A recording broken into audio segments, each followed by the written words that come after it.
Muito bem, estamos de volta. Depois de vocês terem ido lá para outra sala virtual, né? Para o formulário do Google.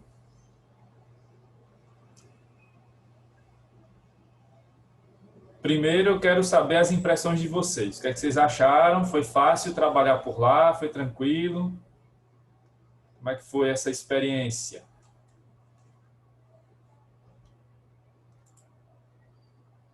Beleza. Antes de terminar aqui a primeira parte, né? Antes de dar essa parada técnica, o Marcelo também tinha dito que tinha sido bem tranquilo. Querine chegou a fazer lá ou não? Eu deixei o link aqui, né, depois. Não sei se deu tempo de você fazer lá. Eu entrei, professor. Foi um pouco para dar uma revisada. Fiquei olhando um pouquinho as questões, Uhum, fiquei conferindo. pronto.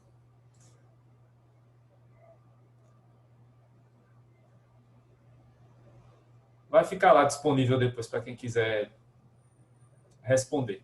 Esse aí eu deixo aberto lá. Pelo menos até o dia da prova, eu deixo aberto, até antes da prova começar. Agora, o da prova vai ficar só no horário que eu tinha estabelecido mesmo, né? De 8h30 às 10 horas. Então, estou gravando essa parte aqui, como vocês... Eu tinha perguntado, né? Muita gente pediu aí para gravar e deixar lá depois para quem quiser conferir, né? Então, deixa eu colocar aqui compartilhamento da tela.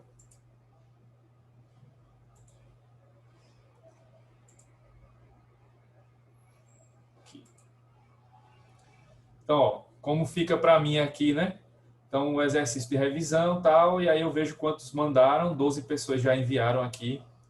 Então, por exemplo, pegando aqui o da Paula Barros, que acertou todas as questões, né? Porque para mim aparece o erro aqui dessa, mas o Google não reconhece o nome, né? Mas ali o que importa são as alternativas. Então já já a gente vai ver as respostas, então vai aparecendo aqui por nome, né? Aparece aqui a Alicia Bringel, o Helenildo, Marcelo, Antônio Rafael, Alice, Bárbara, Rógenes e eu, que tinha respondido que era o teste, né? E aí voltando, foram 12 pessoas que mandaram. Eu não enviei, professor. Não cheguei a enviar, só fui conferindo mesmo as Ah, perguntas. Né? Não, tranquilo, tranquilo. professor? Vitória, oi. Eu acabei de enviar o meu, não chegou não? Dá um delay aí, já já chega. É assim, Tá bom então, porque eu já fechei. deve chegar. Receberam todos aquela mensagenzinha que veio no final, exercício de revisão concluído e tal, receberam, né? O Google manda uma mensagem automática que eu preparo para certificar vocês que foi mandado. Uns detalhes importantes, né? Todo mundo fez aí, todo mundo que trabalhou nesse.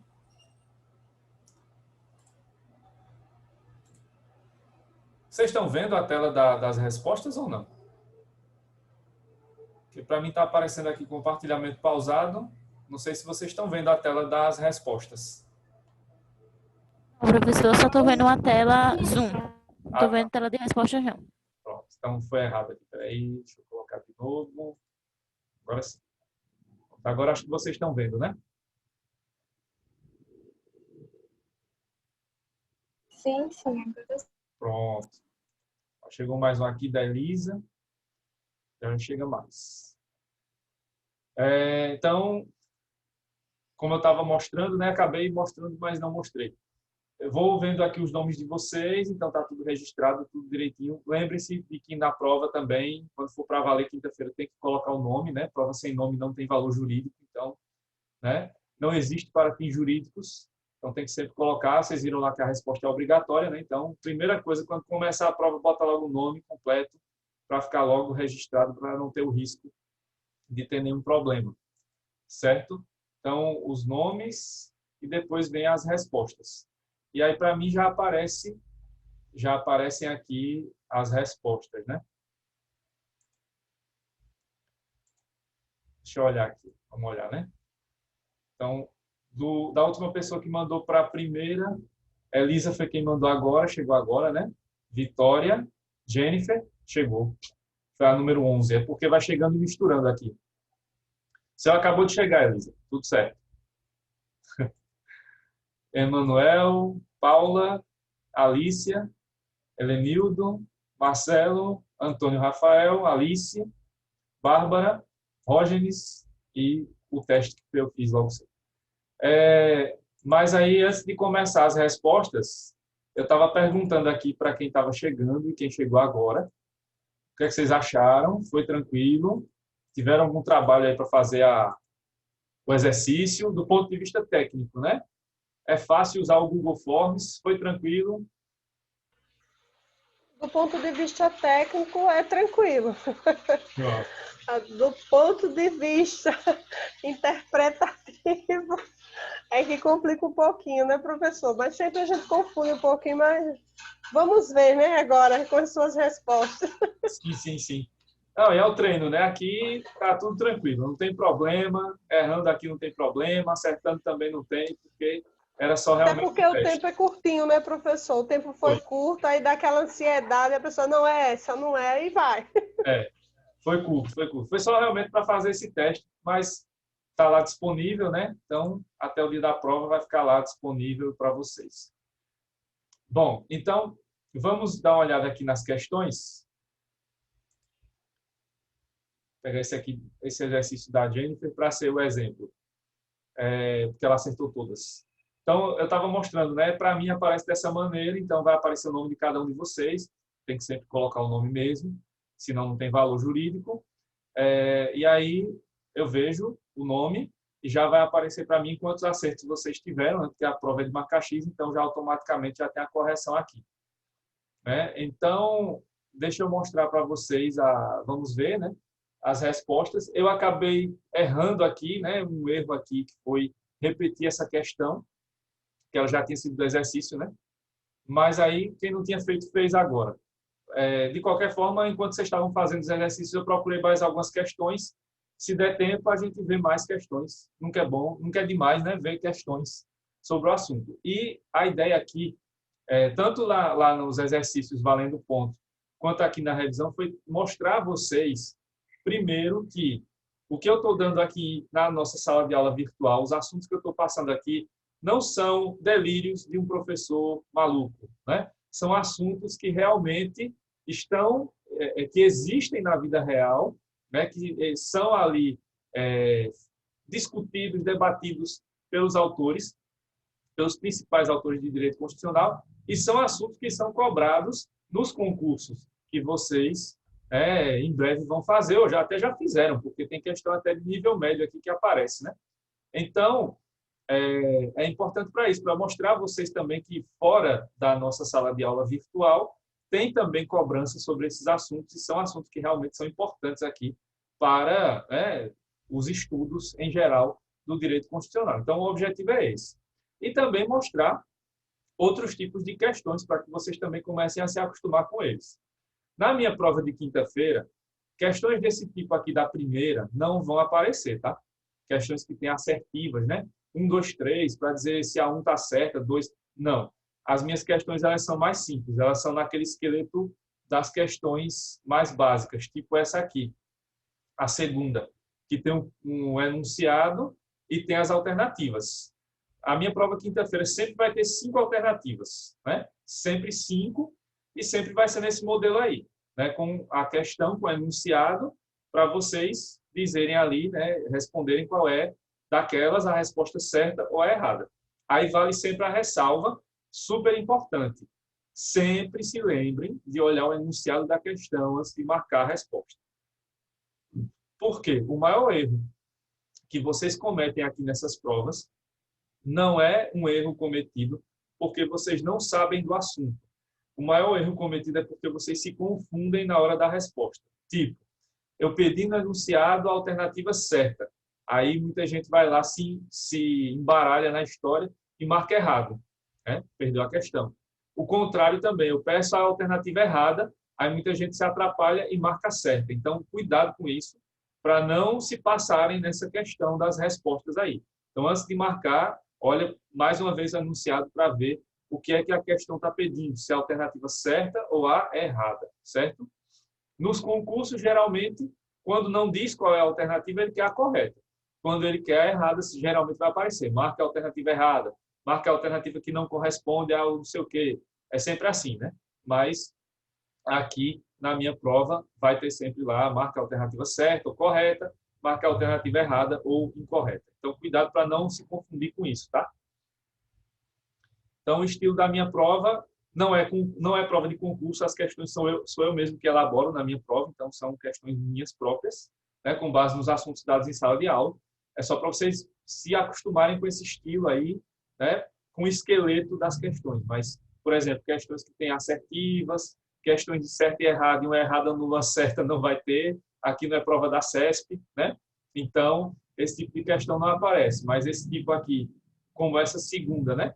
Tem um enunciado e as 5 alternativas, é nesse estilo aí que vai ser a minha prova, tá? Vamos então para as questões, né? Qualquer dúvida, vocês vão perguntando aí, tá? Não tem muita gente, né? Só tem 9, é uma revisão mais intimista, essa turma é bem grande, mas pelos motivos que vocês já me disseram, hoje tem menos gente, né? Por isso que está sendo gravado aqui, depois fica lá disponível para quem quiser ver também. Então, a primeira questão aqui também foi do exercício lá que eu fiz, né? Que eu passei para vocês, valendo ponto. E o enunciado diz o seguinte: o termo Constituição pode ser definido a partir de 3 acepções: sentido sociológico, sentido político e sentido jurídico. Eles não se referem ao sentido cultural aqui nessa questão. Sabendo disso, julgue os itens a seguir. Aí essas são as assertivas, então a gente tem que analisar a número 1, a número 2 e a número 3 e ver se é verdadeiro ou falso, e depois vai lá para as alternativas para ver qual delas se encaixa, né? Então, a primeira aqui é a seguinte: valendo-se do sentido sociológico, Ferdinand Lassalle defendeu que uma Constituição só seria legítima se representasse o efetivo poder social, refletindo as forças sociais que constituem o poder. Caso contrário, ela seria ilegítima, caracterizando-se como uma simples folha de papel. Então, está certa a primeira, porque realmente foi essa a definição dada pelo Ferdinand Lassalle para o sentido sociológico de Constituição, né? A Constituição representa os poderes sociais, né, como a gente viu, os fatores sociais do poder, né, os fatores reais do poder, que são lá as classes sociais e os diferentes fatos, né, sociais, econômicos, políticos. E a Constituição escrita só teria realmente algum valor se ela correspondesse exatamente ao que seria a chamada Constituição Real. Então, a primeira está certa. Na número 2, na lição de Carl Schmitt, segundo o sentido político, Constituição é considerada norma pura, puro dever ser, sem qualquer pretensão à fundamentação sociológica, política ou filosófica. Aí eles mudaram, né? Essa, na verdade, é a visão do Kelsen. A visão do Schmitt é outra, né? O sentido político é o da ideia da decisão política fundamental, e não do dever ser e da norma pura, né? A segunda está errada. E a terceira, Hans Kelsen, é o representante do sentido político, que distingue Constituição de lei constitucional. Só se refere à decisão política fundamental, estrutura e órgãos do Estado, direitos individuais, vida democrática, etc. As leis constitucionais seriam os demais dispositivos inseridos no texto do documento constitucional. Errado, porque isso aí diz respeito à visão do Schmitt, seria o sentido político do Schmitt. O sentido do Kelsen é o jurídico ou normativo, aquele que trata da norma hipotética, que é uma ficção, né, que é um postulado, e, do outro lado, a norma no sentido jurídico normativo, que é a Constituição no topo da pirâmide. Então, não é a visão do Kelsen, essa é a visão do Schmitt, que está aí relatada no número 3. Então, a número 1 é verdadeira, a número 2 é falsa e a número 3 é falsa. Diante disso, a alternativa foi a primeira, que diz as assertivas 2 e 3 são falsas. Foi a única que deu aí para enquadrar nessa resposta, né? Então, quem respondeu essa aí, beleza, quem respondeu corretamente. Quem não respondeu, atenção para estudar mais essa questão para a prova, para não errar quinta-feira, né? Tudo certo aí nessa primeira?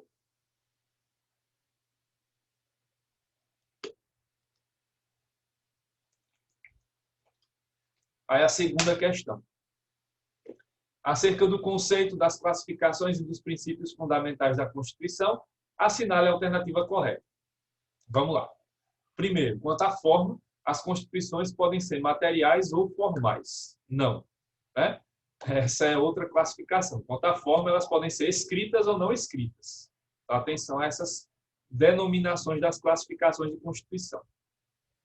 A segunda, constituições outorgadas são as que derivam do trabalho de uma Assembleia Nacional Constituinte, composta por representantes do povo, eleitos com a finalidade de sua elaboração. Não, essa é a promulgada. A outorgada é imposta pelo governante e não vai acontecer, né, de ter uma Assembleia eleita para fazer isso, porque esse tipo de Assembleia Constituinte eleita pelo povo só acontece numa democracia. Né? Então, está fora de questão esse tipo de Constituição ser a chamada outorgada. Né? Na terceira, quanto à modificação do seu texto, Constituição flexível é aquela que pode ser alterada por meio de processo legislativo mais dificultoso e específico do que o existente para as demais espécies normativas. Também está errado, porque essa é a definição da Constituição rígida. É isso? Na Constituição flexível, não há essa preocupação em estabelecer processo legislativo mais difícil. Você pode, naquele país, fazer a mudança da Constituição por qualquer maneira, pelo costume, pela jurisprudência ou até mesmo por uma lei. Então, não há uma regra específica para a mudança de uma Constituição flexível. Essa regra aí do processo legislativo mais dificultoso só acontece nos países que têm emendas constitucionais, como o caso do Brasil, que é o caso de um país que tem Constituição rígida, certo? Aí nós temos a quarta alternativa, que determina Constituição não escrita, é o conjunto de regras não aglutinado, né, não juntado em um texto solene, mas fundamentado em leis esparsas, costumes, jurisprudência e convenções. É justamente isso. Né? Essa é a definição da Constituição costumeira, consuetudinária ou não escrita. Então, a forma não escrita é essa aqui. Não tem uma determinação precisa, né, de onde deve estar o texto constitucional. Isso vai poder estar previsto em leis, costumes, jurisprudência ou outras convenções que existam naquela sociedade. E, finalmente, a última, né, a quinta, sintética, é a Constituição que regulamenta todos os assuntos que entendam relevantes à formação, à destinação e ao funcionamento do Estado. Falso, porque essa é a ideia da Constituição analítica. A sintética é aquela que tem poucos artigos, é um texto enxuto, né, e trata apenas de questões muito gerais. A Constituição mais detalhada é a sintética, ou, perdão, a analítica, que é a nossa, né? A Constituição analítica, que é o modelo da Constituição brasileira. Então, a sintética não é essa. Esse é o modelo da Constituição analítica, só para deixar claro. A analítica é a bem detalhista, né? Que vai ter todos os assuntos possíveis ali no texto, e ela é bem extensa, tem muitos artigos. E a sintética é a Constituição resumida, que tem ali determinações mais gerais e previstas em poucos artigos, como é o caso da Constituição dos Estados Unidos. Certo? Quanto a essa segunda questão, algum problema aí? Deu para entender direitinho? A terceira, sobre o nosso último assunto que a gente viu, né? As normas de eficácia plena, limitada, contínua. Bom, considera-se de eficácia limitada a norma constitucional segundo a qual, vamos uma por uma. Né? Geralmente, nas provas, eles vão colocando trechos da Constituição para que vocês interpretem e determinem se aquele trecho é norma de eficácia plena, contida ou limitada. Isso quando se fala do José Afonso da Silva. Né? Quando se fala do Rui Barbosa, do Ponce de Miranda ou do Avila Mego Bulos, virão outras nomenclaturas. Atenção a isso, porque na nossa prova certamente terão questões sobre isso também. E aí vai ser geralmente assim. Coloca lá a norma, eu vou colocar a norma da Constituição, vocês vão interpretá-la e vão escolher a alternativa que se enquadra naquele tipo de norma. Tá? Então, vamos ver nessa questão como é que funciona.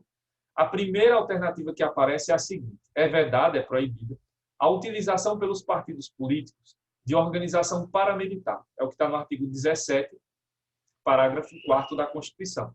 É uma norma de eficácia plena. Né? Por quê? Desde o início da vigência da Constituição, é proibido que partidos políticos estejam associados a milícias, que estejam associados a guerrilhas, que estejam associados a movimentos terroristas. Essa é uma determinação bem clara da nossa Constituição e desde o início da sua vigência já existe essa determinação que já pode produzir efeitos e já pode ser aplicada desde lá, o 5 de outubro de 88. Então, é uma norma de eficácia plena. A gente está procurando a de eficácia limitada, né? Então, na segunda, ninguém será obrigado a fazer ou deixar de fazer alguma coisa, senão em virtude de lei, que é o artigo 5º, inciso 2 da Constituição. Vimos esse exemplo na aula passada e eu expliquei por que era um caso de norma de eficácia plena, né? Então, apesar de falar em lei, mas esse é o princípio da legalidade, está valendo, sendo eficaz e sendo aplicável desde o início da vigência da nossa Constituição. O terceiro caso é outro exemplo que nós vimos na aula passada, que é o artigo 5º, inciso 13. É livre o exercício de qualquer trabalho, ofício ou profissão, atendidas as qualificações profissionais que a lei estabelecer. Tudo certo. É norma de eficácia contida, né? Então, se há a lei, aí se usa a lei junto com a norma constitucional. Se não há a lei, aplica-se essa norma como se fosse de eficácia plena. Então, esse é o caso da eficácia contida.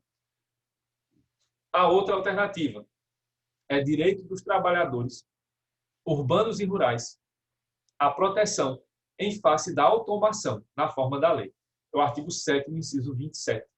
Esse é um caso de eficácia limitada, porque deveria existir uma lei que trouxesse a proteção para os trabalhadores, tanto do campo quanto da cidade, da automação, ou seja, da robotização, né? da mudança do trabalho manual, braçal, para o trabalho feito por robôs. Essa era a questão da automação.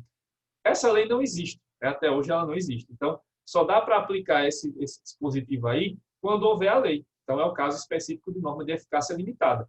Como não existe essa lei até hoje, então não dá para colocar essa proteção aí dos trabalhadores contra a automação. Então, essa questão está mais livre aí em relação a outros dispositivos, certo? E aí, havendo a lei, só pode se aplicar essa determinação aí da proteção em face da automação com relação ao que prevê a própria lei, reduzindo, né, o alcance dessa norma. E a última alternativa, a casa é asilo inviolável do indivíduo. Nela, ninguém podendo penetrar sem consentimento do morador, salvo nos casos previstos na Constituição. Também vimos esse, eu acho, na aula passada. E é um caso, novamente, de norma de eficácia plena, né? Já que tem a previsão, nos termos desta Constituição. Então, a determinação é de que nossa casa, nosso domicílio, é inviolável, né? E só é possível que alguém estranho entre em nossa casa se a gente autorizar ou nos casos previstos na Constituição, como, por exemplo, o flagrante delito, né? Então, a pessoa está sendo perseguida ou a polícia, né, tem uma situação ali de flagrante ou com mandado judicial dentro daquele período ali que vocês depois vão estudar, né, que tem uma determinação básica que seria desde o nascer do sol até o pôr do sol, seria mais ou menos esse horário. Então, só nesses casos previstos pela Constituição, ou em caso de emergência, né, tem um incêndio, uma enchente, aí é preciso entrar na casa para salvar a pessoa. Aí, sim, é possível também ingressar na casa.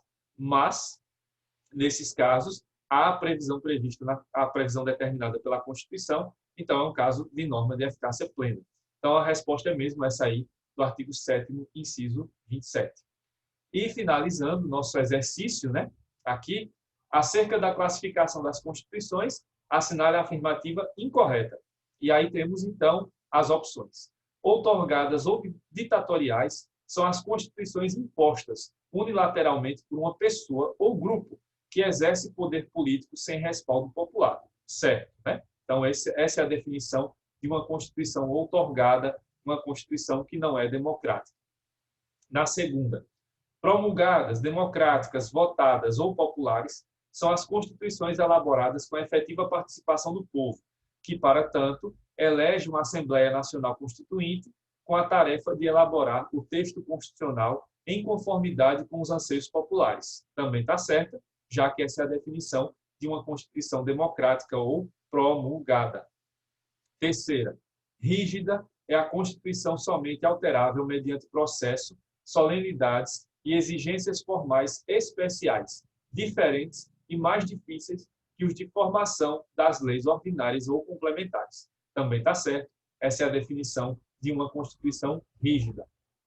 Quarta, as constituições analíticas, também conhecidas como extensas, prolixas ou amplas, são aquelas que tratam meticulosa e detalhadamente de vários assuntos, exibindo grande quantidade de artigos. Como acabamos de rever isso numa questão anterior, essa é a definição de uma Constituição analítica, como é o caso da brasileira.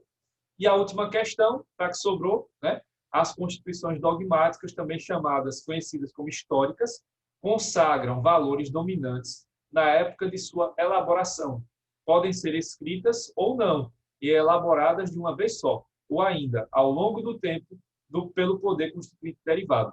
Aí, nesse caso, a gente tem os dois conceitos misturados, da Constituição dogmática e da histórica, por isso que vai estar errado, né? Porque a Constituição dogmática não é a histórica, né? São duas constituições diferentes. A dogmática vai consagrar os valores dominantes da época da sua elaboração. Ok, mas as históricas, não. As históricas são fruto da evolução lenta e gradual da sociedade, né? As constituições dogmáticas são escritas, mas as históricas não. Elas são costumeiras. E ainda ao longo do tempo pelo poder derivado. Essa é uma definição mais próxima aí da dogmática, certo, né? Mas os outros erros não permitem que essa alternativa seja considerada certa. Ok? Então, estão aqui, né, as respostas do exercício que vocês fizeram agora.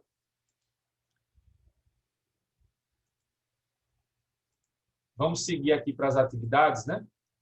Bom, essa questão aqui, essa foi a primeira atividade, né, que vocês fizeram. Eu vou corrigir essas atividades conforme eu for corrigindo as provas, certo?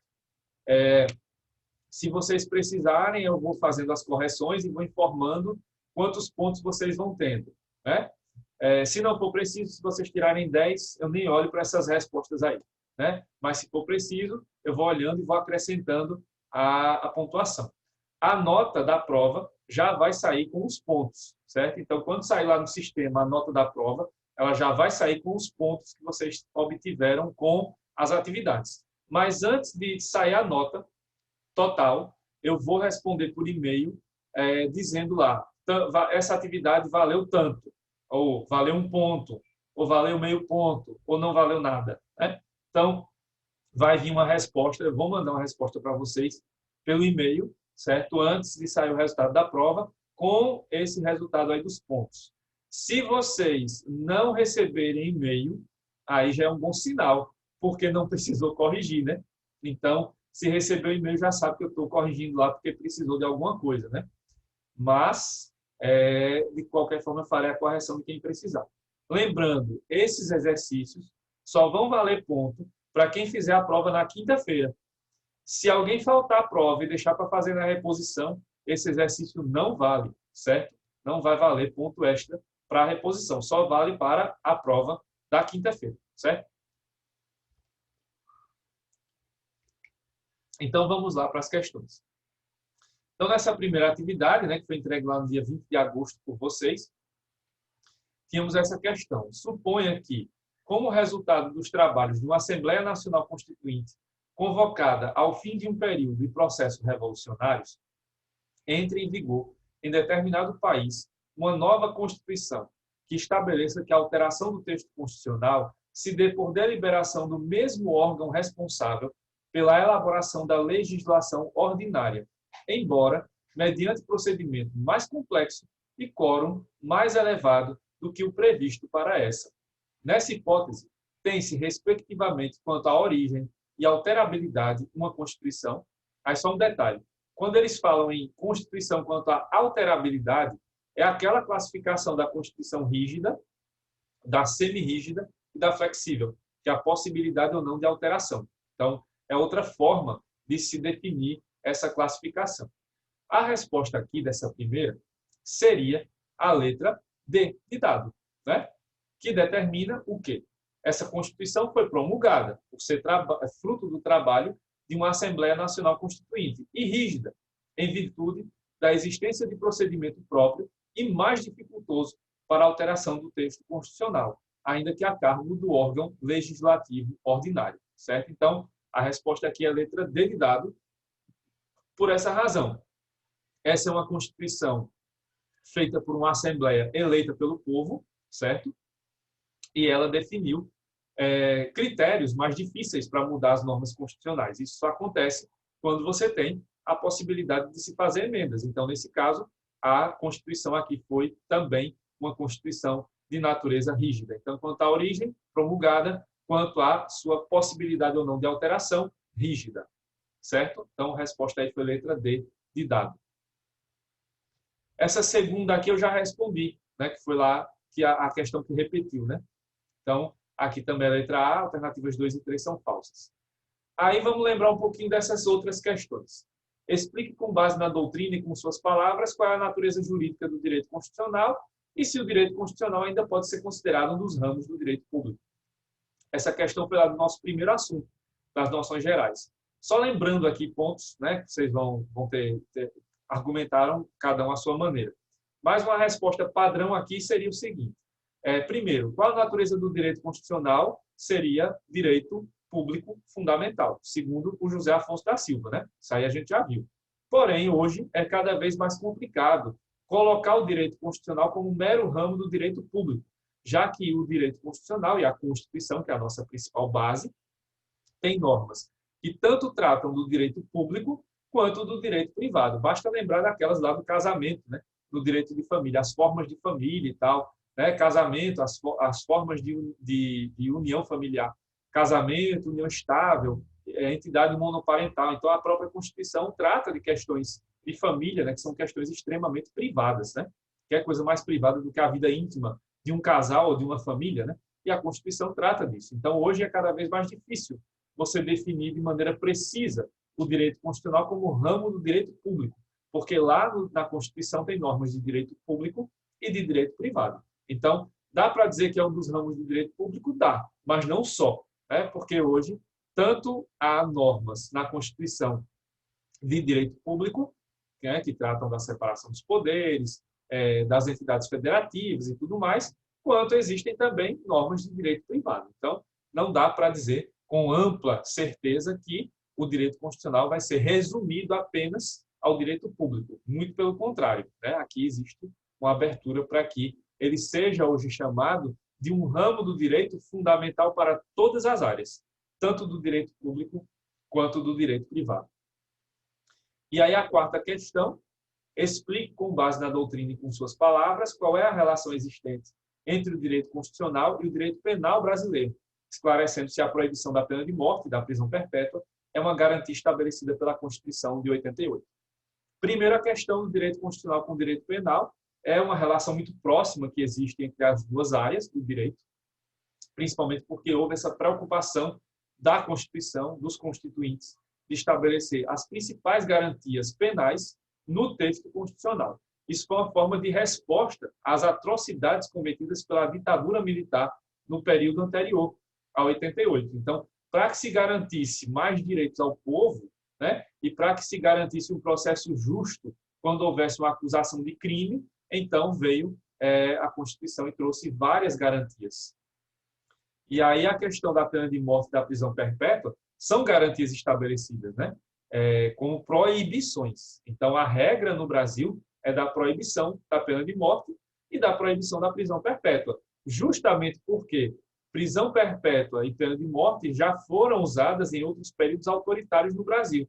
Inclusive, a pena de morte era, né, uma prática no caso da ditadura militar. Então, não houve tempo de ter prisão perpétua, né? Apesar de que acho que houve em alguns inquéritos a determinação de prisão perpétua, mas pena de morte houve vários casos em que os presos foram torturados e mortos. Então, houve aplicação ilegal e legítima, inconstitucional de pena de morte, sim, né? Em outros momentos autorizada pelo próprio famigerado AI-5, né? Então, houve, nos períodos anteriores de autoritarismo, na ditadura do Vargas, na ditadura militar, houve, né, pena de morte, e aí a Constituição trata disso, né, da proibição da pena de morte, da proibição da prisão perpétua, e só pode haver pena de morte no Brasil em 2 casos excepcionais que envolvem guerra, e como o Brasil há muito tempo não entra em guerra, então essas hipóteses também estão fora de cogitação. Certo? Então, existe essa relação próxima de influência mesmo do direito constitucional em relação ao direito penal. Certo? Bom, aí vamos para a segunda atividade. Na segunda atividade, tivemos aí a primeira questão, que foi sobre as constituições, né, a história das constituições, para marcar a alternativa certa. Na Constituição de 1824, adotou-se como forma de governo para o país a monarquia parlamentarista e consagrou-se a dualidade da justiça, a federal e a estadual, além de instituir o STF. Tudo mentira, né? Porque não houve monarquia parlamentarista nessa época, não havia ainda justiça estadual e federal, e nem havia Supremo Tribunal Federal durante o Império. Então, está toda errada a alternativa da letra A. B. O prenúncio da redemocratização do Brasil foi, em 1984, o movimento civil Direta Já, de reivindicação por eleição presidencial direta no Brasil, a qual se concretizou na aprovação, com expressiva votação pelo Congresso Nacional, da proposta de emenda constitucional Dante de Oliveira, que permitiu a volta dos civis ao poder e a subsequente eleição de Tancredo Neves. Não aconteceu isso. Não houve a aprovação de emenda para direta já. Ela foi derrotada por influência dos próprios militares que não queriam devolver o poder na hora para os civis, né? E a eleição de Tancredo foi indireta, foi feita pelo Congresso, como era feita a eleição dos generais que foram aí os ditadores de 64 até 85. Então, está errada também a letra B de bola. Letra C. Período de claro afastamento entre Estado e sociedade, a ditadura militar correspondeu à etapa republicana brasileira de maior cerceamento dos direitos políticos, com o corriqueiro fechamento do Congresso Nacional, a cassação de mandatos e o cancelamento de todas as eleições. Só um detalhe mata essa questão, que é o finalzinho. Cancelamento de todas as eleições.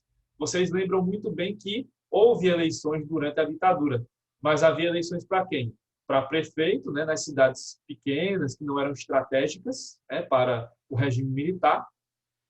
Houve eleições para escolher vereadores e deputados, mas, claro, com manipulação, né? Nenhuma dessas eleições era democrática, mas houve eleições durante a ditadura. Então, o Congresso foi fechado várias vezes, houve cassação de mandatos? Houve. Mas cancelamento de todas as eleições? Não houve, porque houve algumas eleições durante a ditadura, mesmo que manipuladas, mas houve, certo? Então, a letra C também está errada.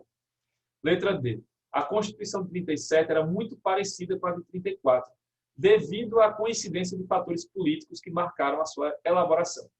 A de 34 constituiu forte reação à República Velha, e a de 37, as tendências ditatoriais. Portanto, ambas, pode-se dizer, tiveram inspiração democrática. Que mentira, né? 34, sim, foi democrática. 37, não. Foi a pior das constituições no texto original. Era uma ditadura. Então, a letra D de dado também não faz sentido. E a letra E, fruto das revoluções de 30 e 32, espelhando as grandes transformações do século XX, especialmente o fim da Primeira Guerra Mundial, a Constituição de 34 foi simplesmente desconsiderada pelo golpe de Estado de 37 e pela outorga, por Getúlio Vargas, da nova Carta Política, que, de inspiração fascista, teve como autor principal Francisco Campos. Então, a alternativa correta é a letra E. Está tudo certinho aí na quinta alternativa, que tratou da Constituição de 37. Pessoal, já volto, vai dar aquela parada técnica aqui para terminar de explicar a segunda atividade e a terceira. Até já.